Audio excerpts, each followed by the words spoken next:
we fix our eyes on you tonight, Lord. On your cross, on your goodness, on your salvation, Lord. There's nothing greater, Father. That's why we worship you, Lord.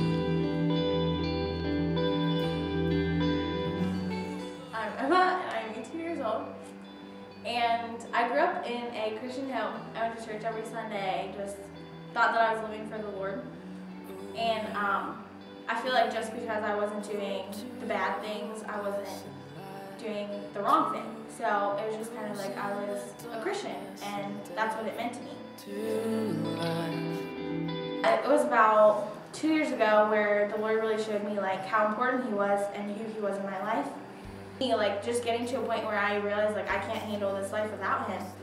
And like I'm the type of person that tries to take things on myself, and like it just gets to a certain point where it just builds up and then you just break. And it's like if you don't know where to break and run, then you're stuck and it's not good. And I reached my breaking point. It was like I really had a decision to make whether I was going to give my life wholeheartedly to the Lord or to the world. And I chose the Lord, which was the best decision that I could have ever made.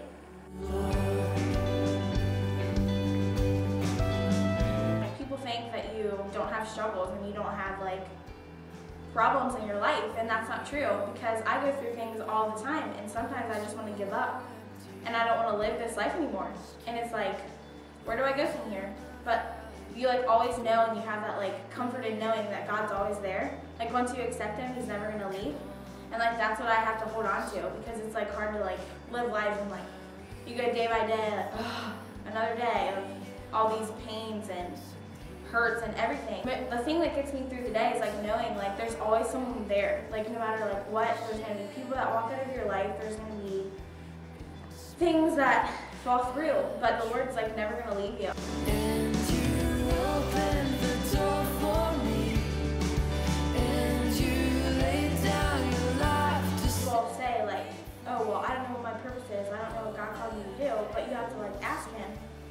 So like I asked, and I'm going to Colorado in the fall, and I'm going to become a worship leader. to see all the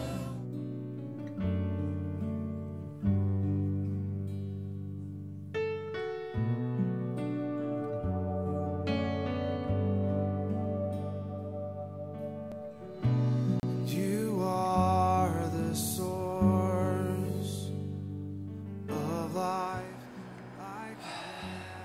I met Nikki in well, it was a brothel. I knew!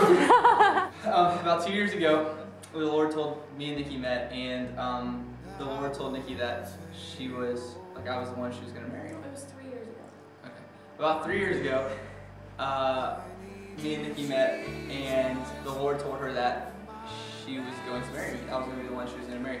And I had no idea at the time, and she didn't say anything to me. She told a couple people, but yeah, we had no idea. And then what happened was the Lord really started developing like a friendship between me and her, and we actually became like best friends. Capture me with grace, I will follow you. Well, you know, after God told me that I was going to marry Him, I just really surrendered it to God, because it's such a big deal when you're young and you want to get married someday, and all of a sudden God tells you this, and He's given me dreams, and then random people are coming up to me saying that they saw this happening as well. And so I just really surrendered it to God and just focused on our friendship. So it led up to the point now where we dated for another year. Dated for a year kind of. And then just last month, I proposed to her. And the Lord really opened the doors for the ring, I mean everything. Like now, like finances, I have a solid job. She went to school, has a solid job, and her going to have a job, and then